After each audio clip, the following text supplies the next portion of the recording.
Bom dia, igreja. Eu quero,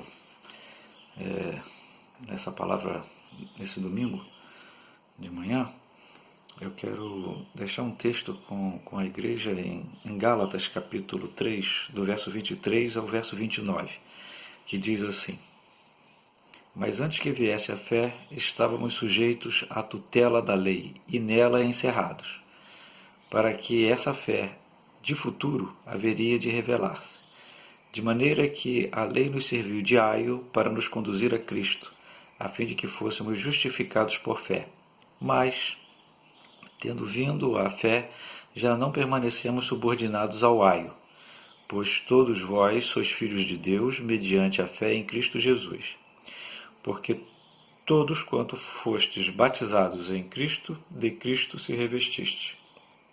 De Sarte, não pode haver judeu nem grego, nem escravo nem liberto, nem homem nem mulher, porque todos vós sois um em Cristo Jesus. E se sois de Cristo, também sois descendentes de Abraão e herdeiros segundo a promessa. Pois bem, nós sabemos que a carta aos Gálatas é uma relação da lei e da promessa. Paulo falando a respeito desse conflito da lei e da promessa. Como nós falamos continuamente em nossas mensagens e nossos estudos, havia aqui um conflito relacionado aos falsos profetas. Sempre essa relação existe no Novo Testamento, os falsos profetas. E aqui no caso, aqueles que ele está combatendo são os judaizantes, aqueles que não queriam sair do judaísmo. Embora Jesus já tivesse vindo, vivido, libertado o povo, morrido, ressuscitado, feito toda a sua obra salvífica, eles ainda estavam presos à lei. Aqueles sacrifícios da lei, as orientações da lei, tentando cumprir a lei, e esse era algo que inutilizava, que desqualificava o projeto de salvação de Deus através de Cristo Jesus. Porque se você ainda fica arraigado aos rudimentos da lei, você ainda não foi liberto por Cristo Jesus. Essa era a relação que Paulo estava aqui trabalhando com a igreja dos Gálatas. E aqui eu li esse texto para destacar o verso 28. Ontem foi o dia da mulher congregacional e é um dia importante, né? E eu quero só dar uma palavra rápida sobre isso, mas eu quero destacar aqui no texto, o verso 28. De Sarte, não pode haver judeu nem grego, nem escravo nem liberto, nem homem nem mulher, porque todos vós sois um em Cristo Jesus. Essa palavra de Paulo à igreja dos Gálatas é uma palavra que poderia estar sendo colocada em um grande outdoor nos dias de hoje como uma palavra anti-racismo, uma palavra de igualdade de gênero, uma palavra de diminuição de desigualdades, tudo isso que está no nosso meio hoje. Hoje nós temos visto manifestações contra o racismo, manifestações contra as desigualdades. E aqui Paulo está falando isso à igreja dos Gálatas. Ele está, na verdade, dando aqui uma grande expressão de diminuição das desigualdades. Porque aqui todos os segmentos sociais que ele se coloca são segmentos que na sociedade judaica do primeiro século eram muito evidentes. As questões de judeu e grego, exatamente a relação do povo escolhido por Deus e dos gregos, os povos que estavam fora do projeto de Deus, ou seja, os que não fazem parte do meu grupo religioso. Tinha aqui o problema religioso, escravo e liberto, as relações sociais de trabalho, onde o escravo não tinha os direitos do liberto, o escravo trabalhava só para a sua subsistência, enquanto que o liberto tinha condições de exercitar a sua vida profissional, as suas atividades de forma livre, o escravo não. Então aqui Paulo está citando e destacando as relações trabalhistas, e nós vemos aqui homem nem mulher, as relações de gênero. Até hoje, esse texto de Gálatas, ele ainda tem uma importância para nós hoje. E eu quero falar hoje a respeito exatamente dessa relação. A palavra de Deus, a Bíblia Sagrada, é num período patriarcal. A gente tem que entender isso também, né? A sociedade era uma sociedade patriarcal, a sociedade era uma sociedade em que a mulher não tinha direitos. E a palavra de Deus, ao invés de ser um livro que expresse a ampliação ou a ortodoxia de se manter essa desigualdade, não. A palavra de Deus, ela é uma palavra libertadora. Jesus foi um dos primeiros libertadores femininos das relações de Jesus com o feminino. Sempre foi uma relação muito, muito, muito estreita, dando projeção, valor às mulheres. E depois, ao longo da história, aí já é a história da igreja, esses valores não foram tão bem valorizados como Jesus os valorizou. Mas, e nem a sua palavra, eles foram aumentando de intensidade, ao contrário de estarem distensionando as divergências e as diferenças. A sociedade foi aprofundando as desigualdades. Enfim, mas isso é uma outra história, né? Nós queremos aqui repensar o texto de Paulo à igreja dos Gálatas no século XXI, para a nossa igreja nos dias de hoje. E ontem foi o dia da mulher congregacional, exatamente falando a respeito de Sarah Calley, né? E eu me lembrei de uma passagem de Sarah que eu quero ler para vocês para finalizar esse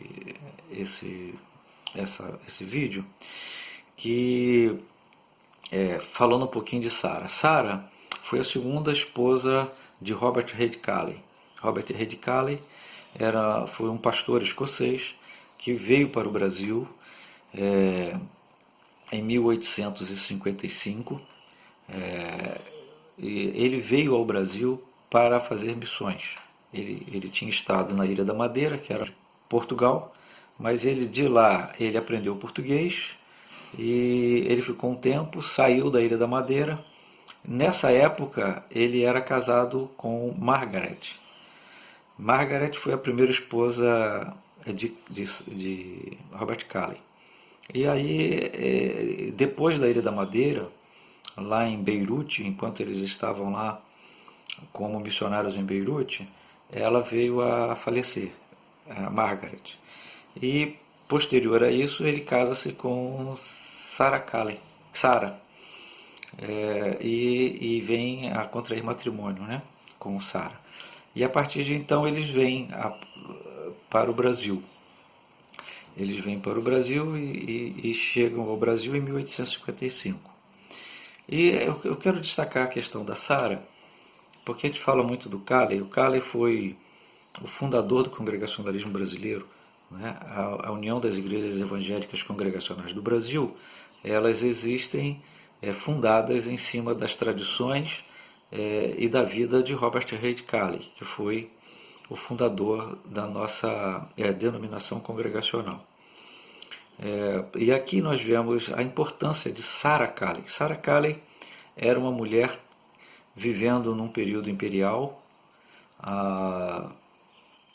sob a regência de D. Pedro II, e nós vemos aqui as mulheres que também não tinham uma projeção social destacada, nós não temos. as mulheres não tinham uma presença social, era mais uma presença participativa da sociedade, mas não de influenciadora da sociedade. E aí nós vemos a figura de Sarah Kalley, que foi uma mulher extraordinária. Sarah Kalley era proativa. Muitos dos sermões de Robert Kalley foram escritos por ela. Ela escrevia os sermões, porque o Robert Kalley era um médico e ele tinha as atribuições de medicina, não era só missionário. Ele trabalhava com medicina. Em minha monografia, que eu trabalhei no final do curso de Sociologia, eu faço um destaque sobre Sarah Kalley, porque ela é uma pessoa assim, chave, importante para o ministério de Robert Kalley. E como ele era médico, ela fazia muitas coisas, ela era proativa, ela trabalhou de forma muito importante no ministério de Robert Kalley. Ela era musicista, ela fez muitos hinos, ela trabalhava na área de música. A primeira aula de escola dominical dada no Brasil foi através dela. Ela ministrou a aula, Sarah Kalley, a uns meninos lá em Petrópolis, que eles foram viver em Petrópolis. E lá em Petrópolis tem uma passagem que eu achei assim, extremamente curiosa, e eu fiz o destaque na minha monografia. Eu vou fazer essa leitura para os irmãos, para mostrar como que Sarah tinha uma proeminência no ministério de Robert Kalley. Diz assim, em 28 de fevereiro de 1860, a Sarah Kalley escreveu ao seu pai, William Wilson, relatando a visita de D. Pedro. D. Pedro II foi um amigo e médico de D. Pedro II. Eles tiveram vários encontros e D. Pedro II o procurou e eles se relacionaram muito afetivamente. Robert Kalley ia no palácio, lá em Petrópolis, onde hoje é o museu. D. Pedro ia na casa de Robert Kalley, então foi uma troca muito interessante. Mas o primeiro encontro de D. Pedro, antes de se encontrar com o Dr. Kalley, foi com Sarah Kalley. É por isso que eu destaquei aqui, né? Essa é uma carta que ela enviou para o Dr. Kalley, para o pai dela, né? Em que ela retrata esse encontro com D. Pedro. Quem é a tradutora dessa carta foi Joyce Clayton. Diz assim: porém, na terça, dia 28, e antes das 8 da manhã, passei boa parte da noite acordada por causa de Roberto, para cuidar dele. Eu estava me arrumando, ajeitando meu cabelo, quando escuto um homem correndo e dizendo: como? Era alguém dizendo que D. Pedro II queria falar com Roberto. Impossível! Eu respondi, ele não ia mandar um mensageiro desses. Nessa altura, Mariane voltou para dizer que o imperador estava subindo a ruazinha que leva à nossa casa. Eu lhe disse que ela mandasse Jacinto às pressas para dizer que o Roberto estava muito doente, de cama, e que se não fosse isso, iria atendê-lo prontamente. Continuei a me arrumar, mas fiquei tão nervosa. 2 minutos depois, alguém vem correndo. É Mariane gritando: senhora, por favor, o imperador está aqui, na varanda. Corri para me vestir e me aprontar. E em 2 minutos, Mariane voltou,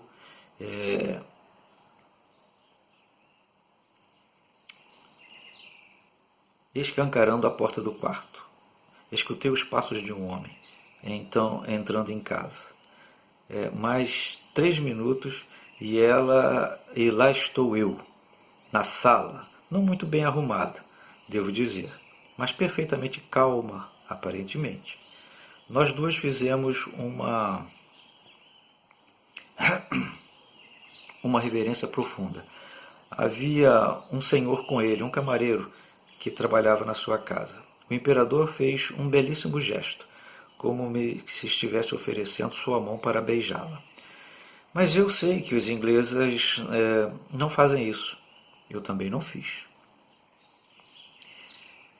Então eu lhe disse mais ou menos assim: meu esposo está muito doente, acamado mesmo, e é impossível que ele tenha a honra de receber.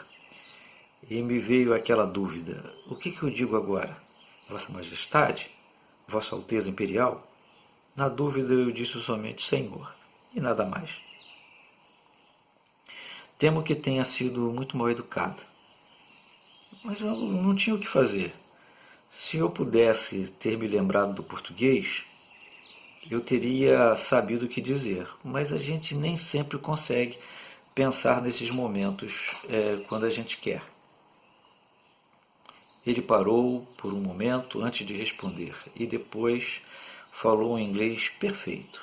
Ai, ai, como fiquei nervosa, pensando naquilo que ia dizer e naquilo que talvez dissesse para ele e naquilo que Roberto estava pensando, ali no quarto, deitado, escutando tudo que passava. Disse ele: eu tenho ouvido que o seu esposo tem viajado muito e eu queria falar com ele acerca de suas viagens. Papai, o senhor consegue imaginar como dentro do meu coração suspirei aliviado naquele momento? Eu disse não sei o que, algo sobre o Roberto e o prazer que ele teria caso estivesse com saúde, e nós duas nos curvamos perante ele de novo. Com isso, Sua Majestade volveu-se para os quadros de aquarelas na parede da sala. São aqueles quadros pintados pelo Sr. Woolnoth. Ele perguntou de onde eram, e o nome do artista naquele quadro na planície de Babcombe, e com lindas cores do mar. Ele perguntou: tem algum álbum de viagem do seu esposo? Eu disse que não, mas depois lembrei que algumas pessoas importantes daqui tinham visto algo e que talvez tivesse mencionado tal coisa. Então abri o baú para tirar os álbuns, mas Sua Majestade fez isso para mim, com aquela cortesia de cavalheiro. Ele os abriu e disse: tenho esse livro, seu esposo não tem nada escrito, nada publicado de suas viagens? Claro que disse que não. E dentro de poucos minutos ele pegou o seu chapéu, repetimos nossas reverências e ele se foi. Esse foi o primeiro encontro de Dom Pedro com a família Calley, e quem administrou esse primeiro encontro foi Sarah Calley. A carta continua, é um pouco longa, eu coloquei na minha monografia, depois com o tempo eu passo para a igreja. Mas aqui a gente observa bem uma mulher que estava tratando das coisas. O marido não podia atender Dom Pedro. Foi o primeiro encontro. Dizem que o primeiro encontro é o que define, né? As relações, né? E aqui o primeiro encontro de Dom Pedro foi muito bom, porque ele depois volta. Ele volta, encontra o Robert Calley, eles conversam, e eles trocam ideias. Depois Robert Calley vai ao palácio e Sarah vai com ele, enfim. Toda uma relação familiar, de cortesia entre Dom Pedro. E isso favorece muito o Evangelho no Brasil, a aproximação de Dom Pedro com Robert Calley, porque o Evangelho era muito perseguido nessa época, né? E havia uma outra história, né? Mas havia uma aproximação muito grande da Igreja Católica com o poder, através do padroado. Mas isso é outra história, depois os irmãos procurem lá nos livros de história o que é padroado. E ali havia toda uma relação muito próxima da Igreja Católica com o Estado. E eu estou trabalhando na minha monografia justamente esse processo de laicização, ou seja, o processo de desligamento da Igreja com o Estado.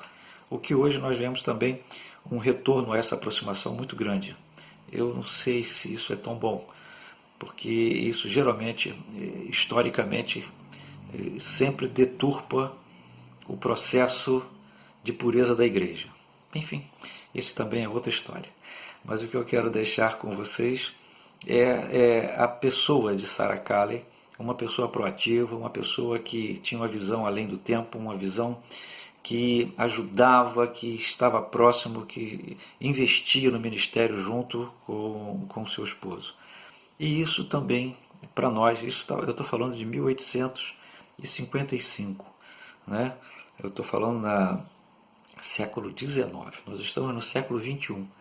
E a gente precisa aprender com o passado para não cometer os erros do passado e olhar para o futuro e usando as experiências do passado. Ora, a gente precisa aprender um pouco também com essa proatividade de Sarah Kalley em relação ao ministério, à vida, à sociedade. Sarah Kalley estava sempre à frente do seu tempo, procurando desenvolver o processo de evangelismo no Brasil, procurando desenvolver as suas aptidões de música como professora, e ela estava desenvolvendo, né, não só eclesiasticamente, mas também socialmente, um papel importante e relevante na sociedade brasileira no século XIX. Cabe a nós termos essa mesma visão de proatividade. Como Paulo fala na sua carta, não há distinção entre homem, mulher, escravo, liberto.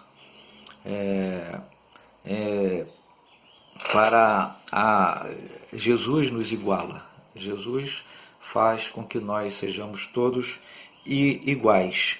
E ele diz aqui, porque todos nós somos um em Cristo Jesus. Que Deus abençoe as mulheres congregacionais, que Deus abençoe as mulheres da igreja, que nós possamos aprender um pouco no passado e termos a visão do presente. E as mulheres têm feito diferença na igreja, as mulheres têm feito a diferença no cristianismo. Eu vejo a bravura de muitas mulheres aonde vão para o campo missionário e elas vão exercer um papel fundamental de expansão do reino de Deus no século XXI, nos dias de hoje. Eu tenho alguns livros aqui, e, aliás eu tenho um muito curioso que chama-se O Gênio Feminino, mas não é gênio de geniosa não, é gênio no sentido de especial.